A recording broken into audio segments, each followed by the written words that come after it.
Hello and welcome to the Fantasy Life Show. Happy Wednesday, everybody. I'm your host, Ian Hartitz. It's a great day to be great. It's a great day to break down some of the single biggest questions ahead of what should be an eventful week 3. So if you got a 2-0 fantasy team, good. We're trying to get them to 3-0. If you got an 0-2 fantasy team, good. Back is against the wall. Let's start winning some games ASAP, Rocky. So joining me on this edition of the Fantasy Life Show, as they do every Wednesday, Chris Allen, Dwain McFarland. Fellas, hope it is going well. Even you, Dwain. I mean, I think you're doing okay, but you seem to be complaining about some projections, man. Complaining about projections? No, I know what question you're about to tee up for me, but I'm going to wait for it. I'm going to practice this word and I'm going to nail it and I'm going to be ready for it. So no, like projections are projections. We love doing those, hard. It's like just sometimes we got to work a long time on them. That's true. That's true. Chris, I think we can both tell Dwayne's a little bit annoyed. A little bit, but I think that's just more for his mental health, making sure that Dwain doesn't have a ton to do and also focusing on words he can't properly pronounce. I mean, we got to make sure that we're putting him in advantageous situations. I would want to do that for him. Make sure that everything's going well for him. But other than that, I'm doing all right, man. I'm so excited to put Dwayne on the spot here in just a few minutes. But first, a quick word on Fantasy Life Plus. Guys, Fantasy Life Plus, our premium product over here at Fantasy Life. Our goal is just to help make you, a scholar, that much better at fantasy football and hopefully, just get that edge so you can beat all your friends and families in America's greatest pastime and hopefully, again, win all sorts of bragging rights and money. Consensus ranks all of our articles, obviously free to begin with, but again, Dwayne's utilization score and general report hub gives you the research. I like to think of it as really, we try to help you guys, give you the fish sometimes with content, but getting the Fantasy Life Plus premium subscription, truly teaching you how to fish and being your own fantasy football expert. So Fantasy Life Plus, not trying to break your bank, under $40 per year for our tier 1 package, tier 2 still under $10 a month. But yeah, Fantasy Life Plus, check it out. All right, fellas, time for some news, and boy, do we have some. The Chiefs went ahead and signed old friend Kareem Hunt to their practice squad, joining a backfield right now consisting of Carson Steele and not Clyde Edwards-Helaire, but also Samaje Perine for the time being. So, Dwayne, Kareem Hunt didn't have the best year last year. I think he had an injury, though, so if you want to talk about what injury Kareem Hunt specifically had and overall thoughts on this move. I'm just going to stick with lower body extremity injury. There you go. Ian. There you go. Look, I'll do it. I have to say this word, I don't know why. I know how it's supposed to be pronounced, but I always pronounce it wrong. But it's coin with a GR in front. So groin. Did I do it right there, Hartitz? I know normally I say groin, which is really a weird thing to say about that region of the body. Or maybe that's not weird to say about that region of the body. But if I were a hockey coach, I would just say lower body extremity so that the other team doesn't target the injury. It is, in fact, a groin injury. Thank you, Dwayne, for putting up with my dumbness this early on a Wednesday. But yes, hernia sort of issue that did prevent, Kareem Hunt from getting too much going in Cleveland. Just 3 yards per carry, and he actually was the single least explosive running back in terms of that explosive run play rate. But Chris, obviously they brought him in for a reason. Now they could have brought him in at any other point, and they chose to have Samaje Perine and Carson Steele before. But the one thing Kareem Hunt did do very well last year was thrive near the goal line. Had 9 rushing touchdowns for that Browns team. And if you actually look at the highest percentage of first downs or touchdowns needing 3 or fewer yards, number 1 was Isaiah Pacheco, and number 2 was actually Kareem Hunt. So how do you see this backfield breaking down, Chris, between Steele, Hunt, and of course our guy Samaje Perine? At least for me, I would see Hunt as more that guy that if they did need to use him in short yardage, he could wind up recouping some value, but that's just not typically how the Chiefs have wanted to play once they get into the red zone. If anything, I could see them trying to get back into their old BS of Patrick Mahomes, doing one of those shovel passes to Travis Kelce or something along those lines. So with the way that Hunt has played over the past couple of years at this point in his career, I'm not looking to him as being the guy to even ascend into the RB1 type of role for the Chiefs. Each of them have their roles. I mean, Samaje Perine, like essentially playing in the third down, 2-minute obvious pass catching situations for his pass blocking skills. Carson Steele is more of the early down guy, and we'll see where CEH like fits into the mix with all of them. So even if like Kareem Hunt is like more the guy that you can see being the battering ram in short yardage situations, I'm not assuming it's going to be in the short yardage situations that's going to allow him to fall into the box, which is really the point that we would want to have like for fantasy purposes. So if I'm not seeing that, at least I can't project that as of right now. It's hard for me to really put him as like a guy that we should be targeting from a waiver wire standpoint, unless you can get him for fairly cheap. Dwayne, we co-manage like almost 15 fantasy leagues together, and guess what? A few of them do have some holes at running back. That said, I don't know about you, man. I don't really plan on spending more than 15 or 20% of our fab on any of these Chiefs running backs, and certainly not Kareem Hunt.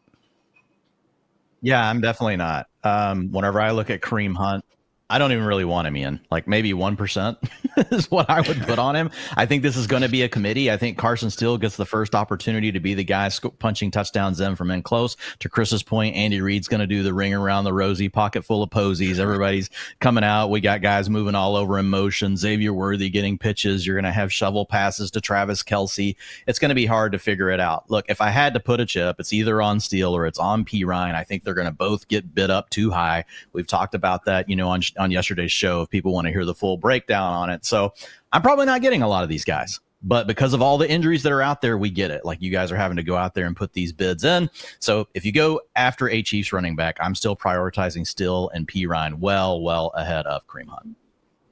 I am with you on that one. So that was the big news item from yesterday, but a couple other rapid recap things I wanted to get to. First of all, Tua Tagovailoa has been placed on IR, meaning the earliest he could be back is week 8 against the Cardinals. So corresponding move was the Dolphins signing former Pro Bowl quarterback. I just love saying that every time. Tyler Huntley off the Ravens practice squad. The Dolphins are adamant there is no current timetable for Tua's return. The Steelers are also preparing once again for Justin Fields to start, specifically from head coach Mike Tomlin.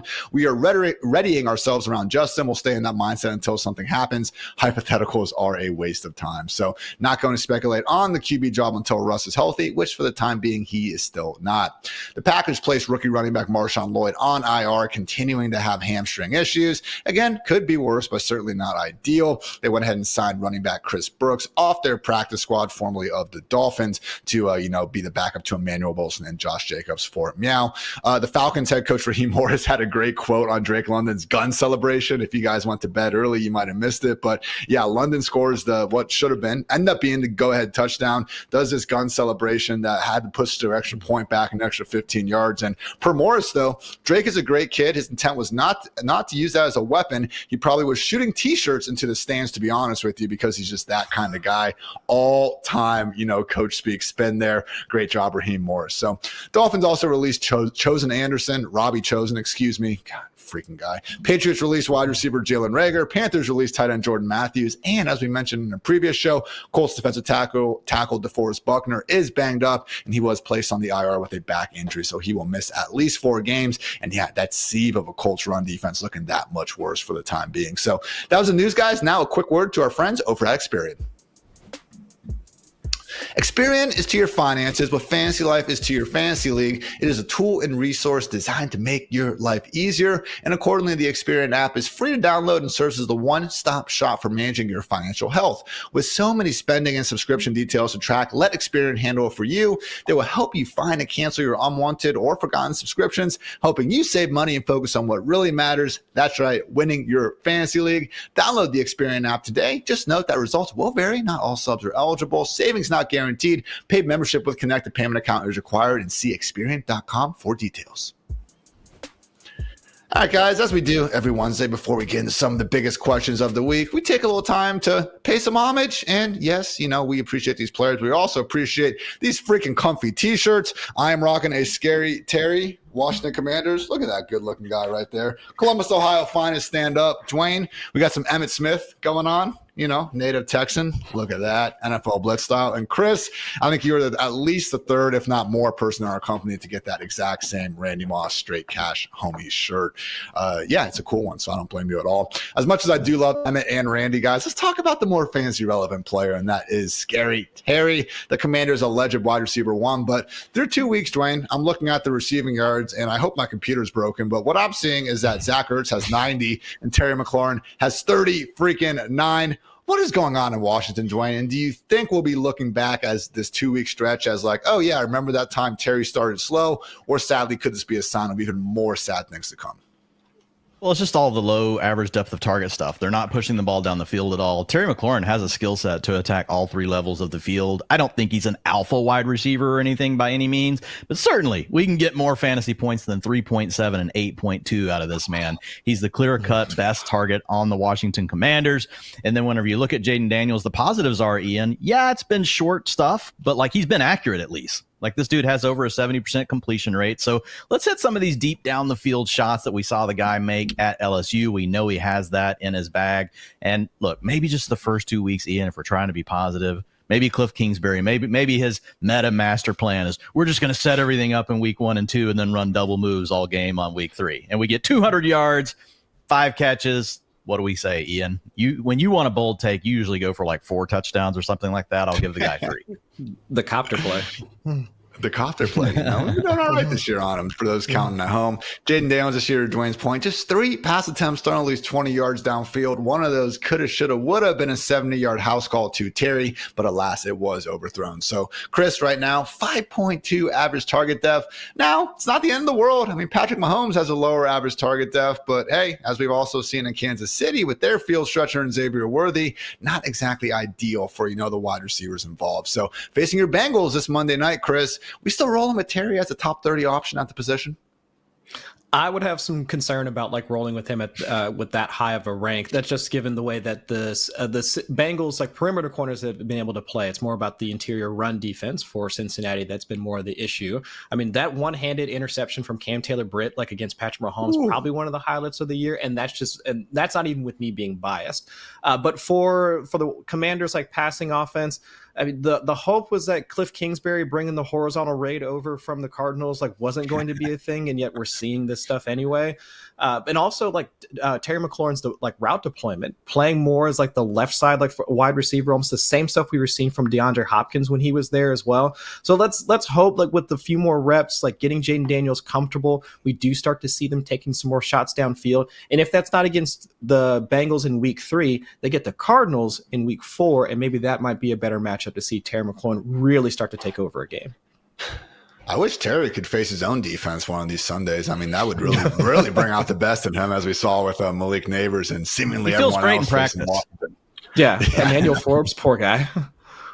No wonder the beat reporters didn't have any bad things to say about Terry. He was roasting their corners all August. It seemed like everything was fine. But to Chris's point, 83% of his snaps as the left outside wide receiver this year, which, hey, Hopkins still had a big season doing that in Arizona. But I am, in agreement with Dwayne. As much as I do think Terry McLaurin is a very good football player, wouldn't exactly put him in that alpha DeAndre Hopkins territory as well. So still one of only 6 players with at least 1,000 receiving yards in every season since 2020. But yeah, certainly going to have to be fighting to reach that mark here in 2024. But regardless, we pay homage to you, Scary Terry. And guys, seriously, I mean, look at this shirt. Scary Terry McLaurin. All right, yeah, we're looking at the ad now, but I'm telling you, it was a cool shirt, and you can check out many more of them at homage.com/fantasy, HOMAGE.com/fantasy to reveal their top ranked officially licensed player tees, so you can rep your fantasy team with pride. Be sure to use promo code LIFE for an exclusive discount for Fantasy Life listeners. Again, homage.com/fantasy, promo code LIFE. Remember, pay homage. All right, fellas, it's Wednesday here on the Fantasy Life Show, which means we got some questions and hopefully some answers too to get everyone ready for week 3 in fantasy football land. And Dwayne, I know we've been focusing a lot of time giving flowers to Derek Carr and the Saints offense, and deservedly so. I mean, you mentioned a utilization report and on the show yesterday, big upgrades all the way around. But man, oh man, if Derek Carr is the most impressive quarterback through 2 weeks, pretty hard to say Sam Darnold has not taken that number 2 spot, especially given how good he looked against the San Francisco 49ers. So great, fun matchup this week against the Houston Texans. Are you fully in on the Sam Darnold experience? as long as we have Justin Jefferson, we've got to watch this quad injury. He's day to day right now. So, I mean, you had an injury that was bad enough to knock you out of a game, but now supposedly we're not supposed to be worried about it. I think we've all learned we don't trust coaches at all around this injury stuff. Obviously, some are more truthful than others, but if we've got Justin Jefferson out there, and as this offense gets healthy, Ian, you add Jordan Addison back into the mix, eventually you're going to get TJ Hawkinson. Yeah, I think that Sam Darnold's playing really well. Just whenever you go watch the film, he's one of these guys, like, the numbers pop to you, but like I've gone and watched, because anytime the data is like, okay, this is really different than what you expected to be, like, that's definitely when I'm going to go watch the player and watch the reps. And he's just very comfortable in the offense, very accurate, still making some Sam Darnold throws. He's thrown into some bad coverage a few times, but overall, like, he and Kevin O'Connell have definitely done a nice job figuring out what his strengths are. That he can just layer all the areas, is what I'm going to say. Like, I mean, he can hit the short stuff. He's got the touch to get it over the linebackers in the middle part of the field, and he can hit the deep shots. And he leads his players. He leads Justin Jefferson, gives him a chance to make a big play after the catch. So I have to give a big hat tip to Hayden Winks on this one. Hayden was very bullish. Hayden from over at Underdog. He was very bullish on Sam Darnold this preseason. We got him up to 235 yards per game. He's at 238 right now, but I have to say, with where we are from a league perspective, starting quarterbacks right now with at least 25 snaps are averaging 208 yards per game. So 238 is like 300 this year. I mean, because passing is so far down. Got a lot of bad offensive line play, have some bad quarterback play. Yes, we've got too high. We've got all these things. There's a combination of things that are really suppressing, these offenses. But Sam Darnold and the Vikings, they are continuing to look good. So yeah, Ian, he's the QB 10 right now in fantasy land. If he doesn't have Justin Jefferson this weekend, like, I don't think you can play him. But right now, I'm assuming Justin Jefferson's going to be available, and I have Sam Darnold ranked in my top 13, top 14 quarterbacks. Ooh. I love the idea where it's like 235 passing yards in this passing economy is actually, pretty incredible. When you pretty good. There. Yeah. So, I feel a tweet coming from Hartitz after the show.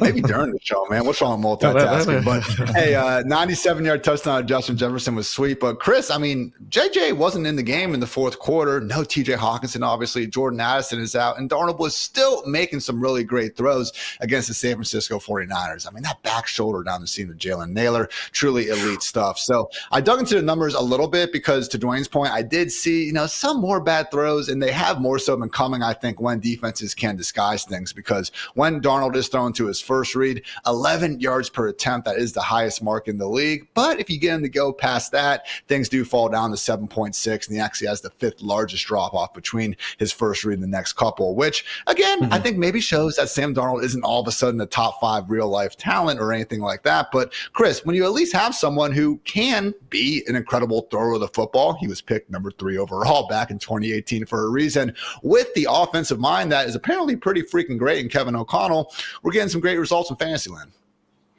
Yeah, and I think that's one of the things that I know I didn't give as much credit, like, when we came into this season, where it's like, yeah, we knew Kevin O'Connell was a good schemer, a good play caller, able to at least prop up guys. Like, if it wasn't like Kirk Cousins, who has talent in his own right, it was Jaron Hall. I mean, it was like Nick Mullins. I mean, the Pasternaut. I mean, he had like stints where like it didn't matter like who was under center for the Vikings. He was capable of putting together a legitimate offense, and that's what I thought we were going to see from Sam Darnold in week 1, like a offense that had like a bunch of training wheels on it. Like, think about Marcus Mariota with Arthur Smith down in Atlanta, where it was like the league average for play action was like around like the 20-25% range, and they were up at like 44-45. But that's not what we saw in week 1. I mean, they were like around like the league average, like in play action rate, RPO rate. I mean, any of the things that any of the levers that we see from an efficiency standpoint, where it's like teams would want to do these things in order to put their quarterback in advantageous situations.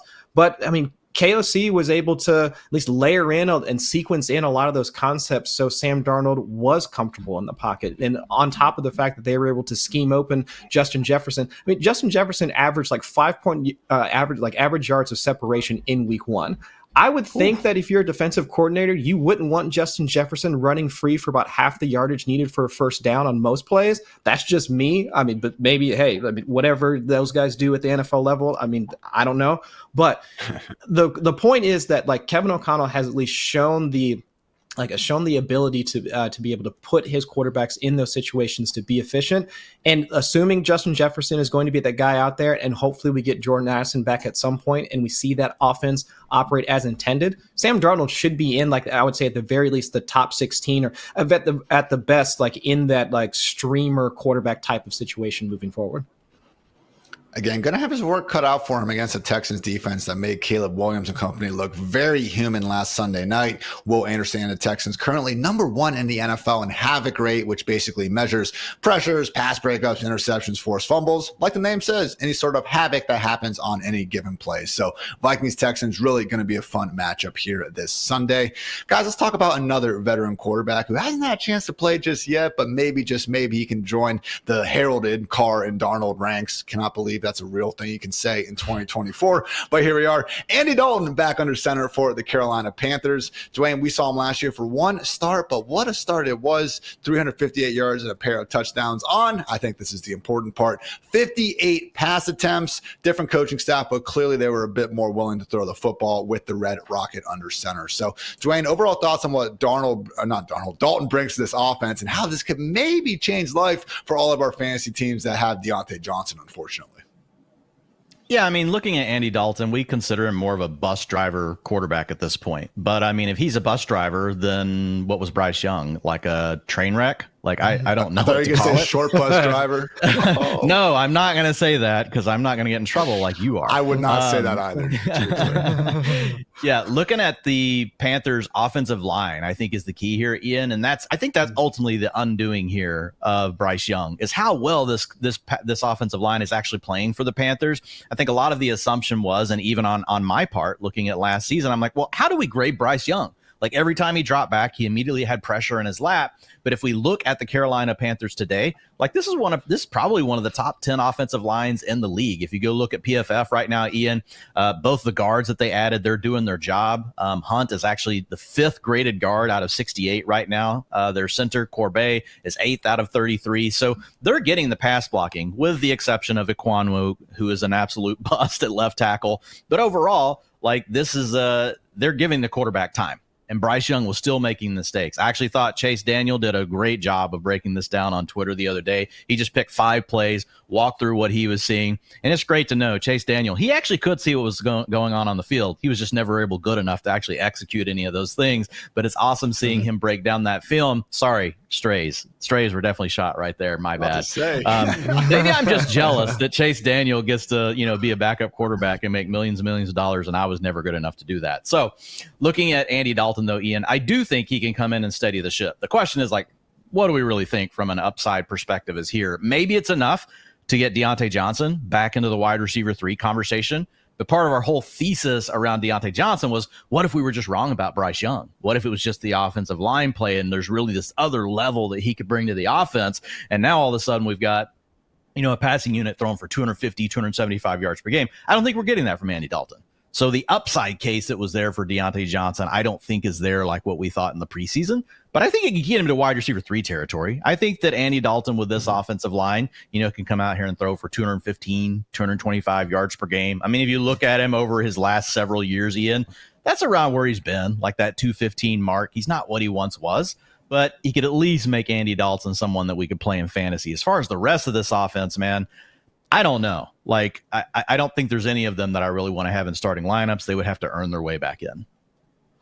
Chris, Dwain already mentioned Deontay Johnson in the wide receiver 3 territory. He's my wide receiver 28, which is the highest of our consensus rankers, but 3 of the other 4 do have him at wide receiver 34 or 35. So I think we're all in agreement that he deserves to be in that, mid to lower end wide receiver 3 range. But to Dwayne's point, maybe not looking good for the other guys, or could it be? Because yes, it has not been great so far, but it's been horrible for everyone in Carolina. But Chris, I know a lot of people were drafting Chuba Hubbard, hoping that he could get them through these first, 3-4 weeks without Jonathan Brooks. And as much as it has been, more like 60-40 in favor of Chuba, and Miles Sanders than this 80% plus, workhorse role, Chuba still has been the lead guy. And maybe if these games start getting a little bit closer, a little bit higher scoring, you buying some Chuba Hubbard bounce back potential? Oof. Maybe not in week one, or like the first week with Dalton under center, to give it some time and let's see how the offense operates from an efficiency standpoint. Because I'm in agreement with Dwain. Like, can we really see the upside case for a guy like Deontay Johnson? And if really the only guy that we would consider to be like fantasy relevant at this point with the quarterback switch is just one of their pass catchers, and not even like Adam Thielen, who's like running about 70% of his routes from the slot, it's like, how does that really then affect like the rest of the offense? And for Chuba or for Miles Sanders, specifically, we would hope that the offense now starts to move to the point where they're getting more plays in the red zone. He's getting more opportunities once they get inside the 10, inside the 5. I mean, that's what we really want to see there from a guy like Chuba. And so while I do think that Dalton can at least steady the ship, start to move them down the field, for Chuba as a running back, like a running back fantasy asset, it's hard for me to see in week one like how he's going to really return some of that, even like RB2 value. But give it a couple of weeks and let's see how the offense starts to like become a bit more efficient. I can see that happening, but just not in week 3. Chuba has been making the most out of his touches. One of the fun stats I like to look at, because yards after contact can sometimes get skewed. You know, you break an arm tackle at the line of scrimmage, run for 50 yards, technically 50 yards after contact. But I look at the running backs with the highest percentage of carries with at least 2 yards after contact this year. And lo and behold, Chuba coming in at number 1. So Raiders have allowed the 6th most rushing yards to opposing RBs this year. Cannot wait to lose some money in DFS, you know, backing my guy Chuba Hubbard this week. So probably listen to Chris on having some patience there, but you guys could imagine. All right, fellas, let's talk about some wide receivers now. In my manifesto article, which is live on FantasyLife.com, I went ahead and looked at, again, some of just the bigger booms relative to preseason ADP and where guys rank right now, and you guessed it, also some of the busts. So going to be a bit of a rapid fire round here, but we're going to go back and forth between you two with some guys who have over or underperformed and whether or not you are buying or selling the production thus far. So Dwain, we'll start with you and the wide receiver 1 in fantasy. Chris Godwin was going off the board as a wide receiver 30 in ADP just a few short weeks ago. Are you buying or selling this early season breakout? Absolutely buying. Now, he's not going to get to play the Commanders or the Lions every single week. Like, you talk about the best start you could possibly have for opponents. That's it. And so he's not going to be the wide receiver 1 in fantasy land. That's where he sits right now, guys, averaging 23.5 fantasy points in a PPR league. The beauty, though, is I do think that overall it's going to stick from a standpoint of him upgrading from where he was drafted, Ian, because of this scheme. They're playing the guy inside from the slot over 65% of the time. They talked it up all offseason, and now they're actually following through. And so Chris Godwin against linebackers, safeties, like, he knows what to do. He's going to continue to get these targets. I think that he is a low-end wide receiver 2. You drafted him as a wide receiver 4. Someone that, honestly, I'm kind of surprised he's been outperforming Mike Evans so far and every other wide receiver in the league for that matter. But to Dwayne's point, getting that more fantasy-friendly role in the slot, certainly paying some early dividends. Chris, Jaden Reed, Packers wide receiver 1, I guess at this point, hard to say otherwise because he is the wide receiver 5 in PPR scoring currently, was off the board as a wide receiver 35 in ADP. So looking even just past the Malik Willis weeks, are you buying or selling once Jordan Love is back? Jaden Reed being someone that fantasy manager should be locking in the lineups of all shapes and sizes.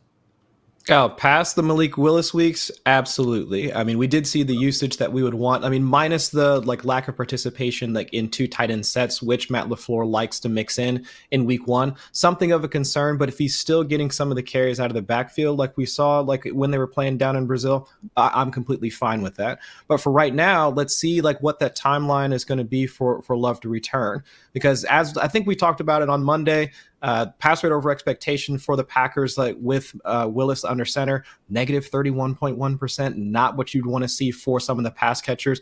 And even though like Romeo Doubs was able to at least make or have some value, like what he caught like a 30-40 yard deep out like from Willis, it's not as going to be as consistent like for a guy that we know to be like Jaden Reed working more on the interior portion. So if this is going to be how they want to operate the offense, like moving forward with more heavy personnel, let's lean on the run game. Josh Jacobs getting 24 touches like per game. Okay, that's going to leave a guy like Reed out. But once Love gets back, absolutely have Reed in your lineups. 3 carries for 70 yards for Jaden Reed this year. So has been nice in helping, inflate those fantasy numbers early on. But yeah, at least for the time being, going to be tough. But, we should see Jordan Love back by week 5. That's at least what reports are indicating for now anyway. Dwayne, Jameson Williams, wide receiver 7 on the season, was the wide receiver 50 in a preseason ADP. I mean, can Sam Laporta really continue to be the number 4 freaking pass game option here? Or, maybe he will because Jameson Williams is that good. Well, I think it's probably going to even out, right? I think Laporta is still going to have his games. Obviously, we know Amon-Ra St. Brown, Sun God, whenever he's healthy, he's going to do his thing. 18 freaking targets last week, and he was playing through an injury towards the end of the game. Dude went full Cooper Kupp. I know Matt Harmon's called him Bud Light Cooper Kupp. He went full Cooper Kupp. He was the full Pilsner last weekend version of Cooper Kupp. But whenever you look at whenever you look at JMO, I don't think JMO. Sorry, I gotta get the cone of wave in there. Whenever you look at JMO, it's just been impressive, Ian. I mean, look, 23% or 24% target share right now. I think that probably comes down closer to 20. You're probably looking at 26, 27 for Amon-Ra, and then you've got 20% to Laporta. So JMO, though, I'm definitely buying because he's in a great offense. What do we want? We want fantasy players in these great offenses. Sometimes we get too hung up on the volume. We see it every year. You talk yourself into passing all the 49ers options, and yeah, they're going to go up and down, but overall, at the end of the year, they get their fantasy points, and you're still going to be happy to have them over some of these other guys where we know maybe the volume's coming, but they play in an offense that's not going to score the touchdowns. The Lions are going to score touchdowns. They're going to score gobs of them right now. They score more touchdowns per drive than any other offense in the NFL. And they can do everything. So I'm going to be in on JMO. Am I going to say that he's going to be a wide receiver 1? You guys got to stop overreacting to everything. That's the one piece of advice I've got to give you. After week 1, Isaiah Likely was the tight end 1 overall. We love Brock Bowers, but everybody thinks he's the tight end 1 overall. Why? Because he's got the most fantasy points. I got people telling me JMO is going to be a top 6 wide receiver. Maybe he'll get there, guys. But let's ease our way into this. Things change. JMO's going to have to show that he can beat coverage once teams decide to give it to him, and they're about to. He's about to get more coverage than he's ever seen in his life, and that's when Laporta is going to go off. So let's see what happens with it. But yes, I am buying. I think JMO is a low-end wide receiver 2 right now, and that was a big upgrade for me. This is a guy that we had in wide receiver 5 territory to start the season. So to already be in wide receiver 2 range, that says a lot about JMO. Again, kind of a boomer bust wide receiver 3. I would still probably rank him as maybe a borderline wide receiver 2, and he's been booming, but maybe we do see a few busts. Ask you this, Ian, you rather have him or Amari? I'd take JMO. Yeah, me too. Yep. I know you're about to talk about some of these names, but the problem is when you start doing that in your rankings, and I know you do it like I do. I literally go through and I'm like, would I start him over this guy? Would I start him? And JMO just keeps moving up because we do have a lot of wide receivers also underperforming. Well, in the role right now, man, pretty freaking fantasy friendly. The only wide receivers with at least 50% of their team's air yards: Calvin Ridley, Devontae Adams, Justin Jefferson, and Malik Neighbors. So could, Jameson be kind of the weird looking dragon of this, meme situation with the air yards? Yes, I recognize that's possible. But at the same time, man, it's not like he was exactly under the radar the rest of his football career. If anyone was going to take a couple years to break out with the added context, I do think JMO makes some sense. Chris, last boom here before we get to some busts, but Rashid Shaheed, someone that is absolutely terrorizing opposing secondaries right now, the wide receiver 9 in PPR points, but you could have got bottom for the low price as the wide receiver 54 just a few weeks ago. So buying or selling Rashid Shaheed, keeping on, Chris. Buying at this point, looking at the way that he's being used down the field, but also it's the diversification of his route tree. Because in 2023, seeing him as that deep ball type of threat, almost in that, I wouldn't necessarily characterize him as the Will Fuller type of role where it's just run downfield and let's see how we can see if we can connect downfield. But hitting on those explosives, that was his thing with Derek Carr last year. But now, especially this last week against the Cowboys, getting him on short screens, hitch routes, on top of layering in some of those deep throws, that 70-yard bomb over a Diggy Zul, that was on a play action pass, if I'm remembering correctly, on a deep corner route. That's where you get both the explosives, but also the short stuff to allow that a slightly higher floor for a guy like Shaheed. But also we still got those the deep bombs that will also wind up connecting between him and Carr. And if this offense is still going to operate as efficiently as it has with Clint Kubiak, Kubiak dialing up all those play action passes. I mean, using the RPOs and the screens and all of that, like at some of the higher rates in the league to keep Derek Carr upright and feeling confident about hitting some of those players, like hitting some of his players on those 2-man route concepts. I'm really loving what like Olave and Shaheed are doing, but we knew this was going to be the case for Olave, or at least we hoped that was going to be the case. I mean, week 1 was more of a blip, but for Shaheed specifically, yeah, I'm really loving what I'm seeing so far from him and should continue to see that moving forward, especially this week against the Eagles. Big thing for Dwain, Shaheed, real quick, Ian. 24% of the time he's in motion at the snap. That's the 3rd most in the NFL. Motion at the snap is worth 55% boost to your PPR points per route run. So they're using Shaheed in all the right ways. Clint Kubiak, major hat tip to this guy and what he's unlocked here. He's not just putting him outside, to Chris's point, telling him to run go routes all game. Like getting that speed into space, getting that speed into motion where he's running at full speed by the time that the snap happens, like what you see with the Miami Dolphins and some of these other teams. So just major scheme upgrade here, and it's been huge for Rashid Shaheed. So I'm with Chris. I'm sticking with this one. I don't think he's a wide receiver 1 the rest of the year. But I think, again, like J-Mo, like it's hard to push him down below high-end wide receiver 2, low-end wide receiver 2 or high-end wide receiver 3. Yep. I'm going to put you on the spot under that exact idea. J-Mo versus Rashid Shaheed versus, let's say, Xavier Worthy rest of the season, Dwain. How would you rank those 3? Cool. I'm taking J-Mo and Rashid Shaheed because they've already shown they can do it. Like the upside's definitely there for Xavier Worthy, but he's still got to prove that he can come out and get this 20 to 23% target share. Those guys have already shown it, and they're getting schemed up more right now. That's the question. Will Andy Reid, now that he knows he's not going to have Hollywood Brown, like will they eventually decide they're going to do more with Xavier Worthy and get him moving all over the formation? If they do, I think he can do some of these same things, but that's a question. Same page, Chris? Yeah, I think that's where I'm at as well. Like we've seen it from both of those guys. I do believe, like we all believe in Andy Reid as the schemer, the one that can actually put Worthy in those situations to win. But now is he going to do it now knowing he doesn't have Brown? That's TBD. Worthy, 13% motion at the snap, just to let people know. So that's slightly above the league average at 10%, but not anywhere near like some of the treatment we're seeing for Shaheed. Who are the 2 guys ahead of Shaheed, Dwain? Tyreek, one of them, I'm guessing? Cooper Kupp and Jaden Reed. Oh, okay. Jaden Reed. Nice. Yeah. Now, look, notice a lot of this, it's slot guys, but that's the uniqueness about Rashid Shaheed. He's not just a slot player. They'll play him in the slot. He's getting slot reps, too. Like, they're moving him all over the place, but he's really getting some unique schematic advantages that you're not really seeing for, honestly, any other wide receiver in the league. All right, guys, we don't have to go through every single bust here, but I do want to point out 4 guys that really haven't fallen off, amongst many others, honestly. It has been some tough sledding for, again, passing games across the NFL, and accordingly, many wide receivers we drafted highly just a few short weeks ago. But Christian Kirk, right now, your wide receiver 97 after having a wide receiver 39 ADP. Amari Cooper, wide receiver 82, was going off the board as the 33rd player at the position. Michael Pittman, wide receiver 61. ESPN had him as a wide receiver 12.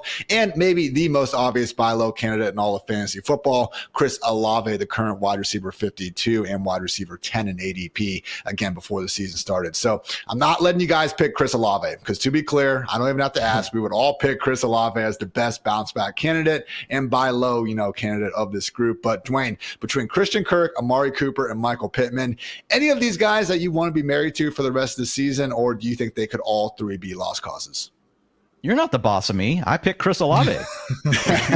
Chris Olave, just so people know, Ian's already said it, and I'm not going to harp on it. But, like, if you can go get him, just go get him. We'll just leave it at that. Yes. But, yeah, to answer Ian's question, Christian Kirk would be the other one I would come back to because as much as I'm down on Trevor Lawrence, I think he's better than Deshaun Watson. I think he's better than Anthony Richardson as a passer. I also think that that's the team out of those 3 that could still end up throwing the ball the most. All 3 of those guys are proven producers. They're all proven target earners. But I'm going to look to the offensive environment to help guide me in this situation. I'm pretty down on Amari and Michael Pittman right now. I still think there's a chance for Christian Kirk. Christian Kirk did score a touchdown last week, but it got nullified on a pretty ticky-tacky illegal shift penalty on Dearness Johnson. So let's face it, the entire Jags passing game has looked a bit off to start the year, other than rookie Brian Thomas. Are you with Dwain in terms of Christian Kirk being someone that we should be looking to ahead of Amari Cooper and Michael Pittman moving forward? No, I'm with Dwain that we should take Chris Olave. Like, that's where I'm with Dwain on, like, for that. To Dwain's point, though, 42.9% play action target rate for Chris Olave in week 2. So if we know, and Dwain, I know you've harped on this and being play action being one of those force multipliers for fantasy production. So if, like, Olave is available, definitely go and target him.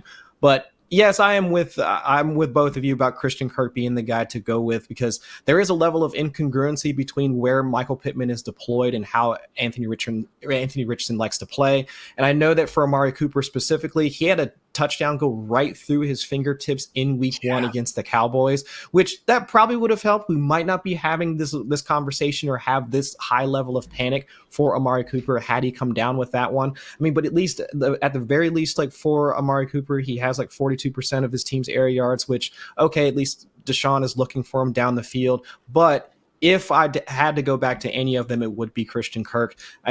My only concern, and Dwayne, I don't know if you looked at this or if you're thinking about this like moving forward, I didn't expect to see this high level involvement for Gabe Davis, like at the early start of the season, like for the Jags. Brian Thomas Jr., I would hope they would get him involved early, and we have seen him come up to that around like the 20% target share for them. But Gabe Davis's involvement and him being like a higher end target earner for the Jags was something that I wasn't really anticipating. So I'm seeing that more like in my mind, I'm thinking this is going to be something that evens out, and we see more if everybody's healthy, because of Evan Ingram being week to week. It is going to be Brian Thomas Jr., Christian Kirk, Evan Ingram, and then toss in Travis Etienne as being the primary pass catchers for the Jaguars. And Gabe Davis slides back into where we saw him at, where he was in Buffalo. So, but that's my concern as of right now, just 2 weeks in. But I'm just thinking more long term, it will wind up being more of the Christian Kirk show in the weeks moving forward after they try and figure out like what's going on with the passing game as a whole. Yeah, I'm with you. Like, I'm not worried about Gabe Davis. I'll just say that. No, look. Yeah, Gabe Davis, I mean, he had 25% target share last weekend, but like we know what he is. Like he's a 15% guy for his career. Like things just are going to average out. You give Trevor Lawrence single high coverage on a guy that's running the deep routes, like he's going to take the shots. And so if you get that, you're going to have some Gabe Davis weeks here or there. But yeah, I'm not worried about Gabe Davis. Tough matchup for the Jags on Monday Night Football against a Bills defense that really has made a couple of passing games now look awfully human. But after that, Texans, Colts, Bears, so maybe T-Law and company get going just a tad there. But yeah, final thing I was going to say with Amari Cooper, it's not like last year where he was just by far the number one guy. Jerry Jeudy right now, guys, 19% target share, 36% air yard target share. Cooper's numbers are just 21 and 34%. So I hear Chris in terms of like, yeah, Amari's numbers would be looking better if we didn't have honestly a pair of ill-timed drops that would have been some chunk plays. But I don't think Jerry Jeudy is going away as a bit more of a 1B in that situation that, let's face it, we don't exactly love with Deshaun Watson under center either. So good stuff, fellas. We got some more talk about some disappointments at the tight end position. But first, a quick word with our friends over at Paramount Plus. You won't miss a minute of the action when you stream the NFL on CBS Live on Paramount Plus. You can stream every local, national, and postseason NFL on CBS game live all the way through the AFC Championship, again on Paramount Plus. Download Paramount Plus today to start your free trial and unlock a season of epic moments, including all your local Week 3 games, only on Paramount Plus. Guys, tight ends got going a little bit more last week. You know, we had George Kittle go and do some things. Trey McBride's falling on footballs in the end zone. It wasn't all dire, stats for the elite tight ends. That said, Kyle Pitts letting us down. We mentioned Sam Laporta before. And even though Isaiah Likely's, Cinderella story struck midnight, we still didn't exactly have Mark Andrews putting up big numbers either. So, Dwayne, kind of looking at those three disappointments specifically, Sam Laporta, Kyle Pitts, Mark Andrews. Out of those three, if you wouldn't mind, you cannot say Chris Olave, rank who you think maybe you'd most rather have the rest of the season. I'm taking Laporta. Look, he's got more target competition, but we know he's still going to have his big weeks. Mark Andrews, a little bit worried. He's at a 74% route participation on the season. That's a number that we expect to see around 85%. So while Isaiah Likely is not a full-time player, he is taking snaps away from Mark Andrews, who's also still recovering from that tightrope surgery. So he doesn't quite look himself, Ian. And then with Kyle Pitts, just didn't look good watching him. I really watched Kyle Pitts the whole time. My eyeballs were glued to him on that Monday night game. He had the one catch, on the last drive where he picked up a first down, but just not looking great. Doesn't seem to have a feel for the spacing and different things on the field. So I'm starting to wonder, is this a guy that he is an athlete, which does matter at tight end? He is an absolute freak, but is he just someone that Kirk Cousins doesn't fully trust? And I think Kirk Cousins is the type of quarterback, Ian, where if he doesn't trust you, you're not going to be in your spot on time. Like, this is not the strongest arm quarterback. Kirk Cousins wins through understanding what the defense is doing and through anticipation and his accuracy. So I think that's why we're seeing him go to people like McLeod. We're seeing him go to Darnell Mooney. I think he just trusts those guys more. So Kyle Pitts would be the guy. I hate to say it, but not looking good right now. I will say, I get it. I don't really want to believe in Kyle Pitts anymore either, but once you start going through the tight end ranks and seeing the injuries, still, despite all this, kind of tough to keep him out of that top 8. And Chris, a similar sentiment is true for Bills. Yeah, not cutting him, not even close. Similar sentiment, Chris, is true for Dalton Kincaid. And this is one of the crazier stats I found yesterday. -3 air yards for Dalton Kincaid this season. That means on all of his targets, which is like 4 or 5, he's literally on average being targeted behind the line of scrimmage. So, Chris, I want to believe in the second-year talent. His route rate even looks fine, despite Dawson Knox eating into it a little bit. But, man, how much longer can we continue to fire up Dalton Kincaid with one of the least fantasy-friendly roles of the position right now?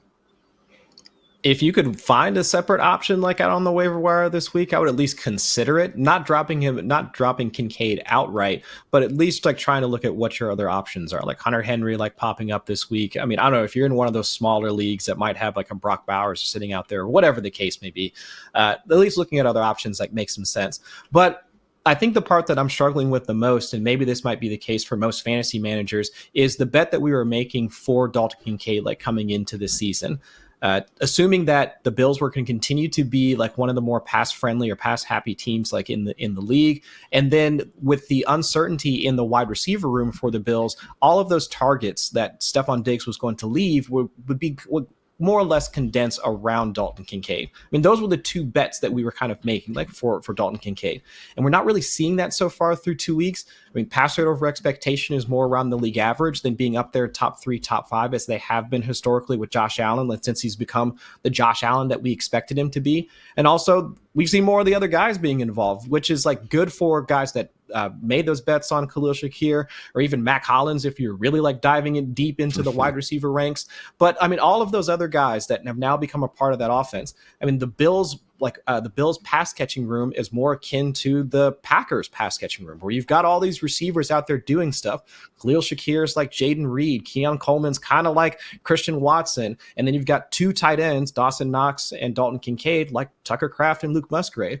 All of these guys are now options for Josh Allen, as the Packers are for Jordan Love. It's just that nobody's been able to separate yet. So while I still think that the talent is there for Dalton Kincaid, the opportunity just hasn't been there for him yet. So I'm not dropping him outright, but if you can find another replacement for the next couple of weeks to see how things work out, and see that he winds up separating from a talent standpoint, which I still think that he can, then afterwards, like, Kincaid should be the guy we start to at least put in our starting rosters.